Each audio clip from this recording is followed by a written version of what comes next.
Lake Champlain is an extraordinary natural resource nestled between New York, Vermont, and Quebec. But the lake and its tributaries are being negatively affected by human activities on the land.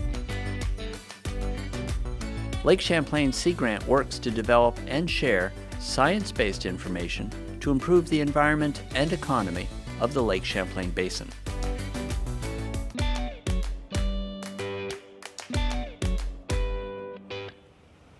Rain falls on the land. It can do many good things, but it can also cause problems. Nature is very good at slowing down the rainfall flow, spreading it out, and soaking it into the ground. This reduces the heavy volumes of water that can cause erosion and scouring and also transport pollutants into our streams and lakes. Vegetation is very good at filtering out pollutants. Soils can act as a sponge to soak up some of the rain to reduce the volume of water that reaches our streams. But in our cities and neighborhoods, there are a lot of impervious surfaces that don't soak up rainfall. Water flows very quickly over these hard surfaces and picks up pollutants such as oil drippings and sediment and carries them quickly to our streams and rivers.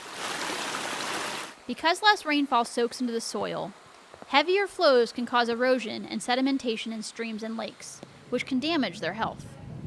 A great way to manage stormwater in our communities is to bring the wisdom of nature into our towns. These nature-based solutions are collectively called green infrastructure, so let's define that term.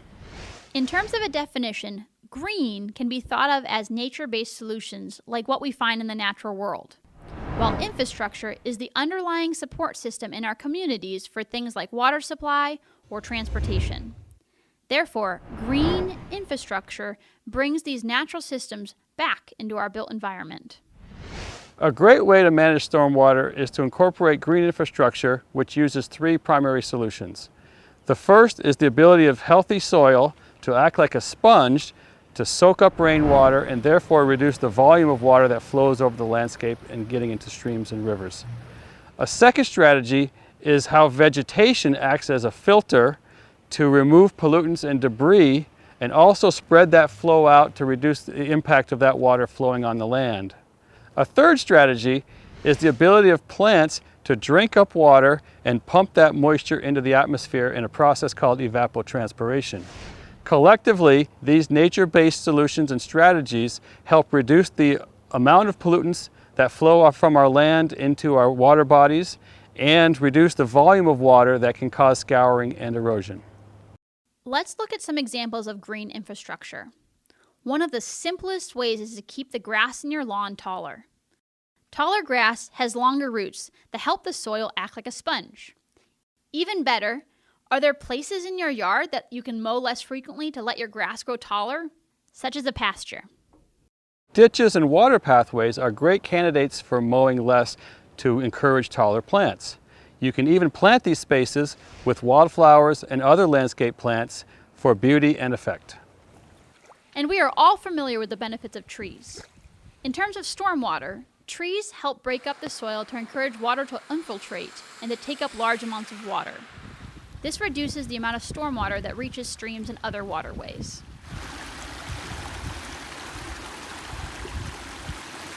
Other very helpful types of green infrastructure are rain gardens and bioretention systems. These are depressions that temporarily hold stormwater and release it slowly.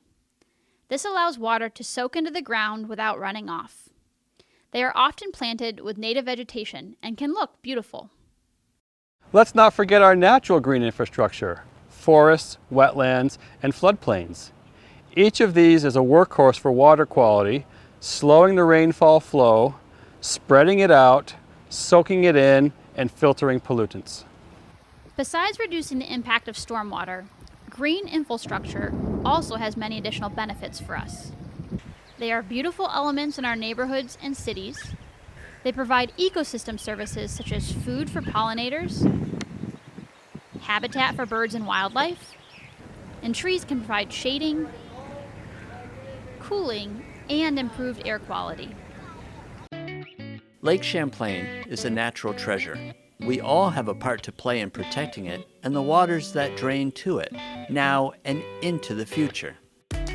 including understanding and supporting the use of green stormwater infrastructure at our homes and in our neighborhoods and communities. This video was produced by Lake Champlain Sea Grant, a partnership among the University of Vermont, SUNY Plattsburgh, and the National Oceanic and Atmospheric Administration. To learn more about Lake Champlain Sea Grant and to see other videos in this series, please visit our website.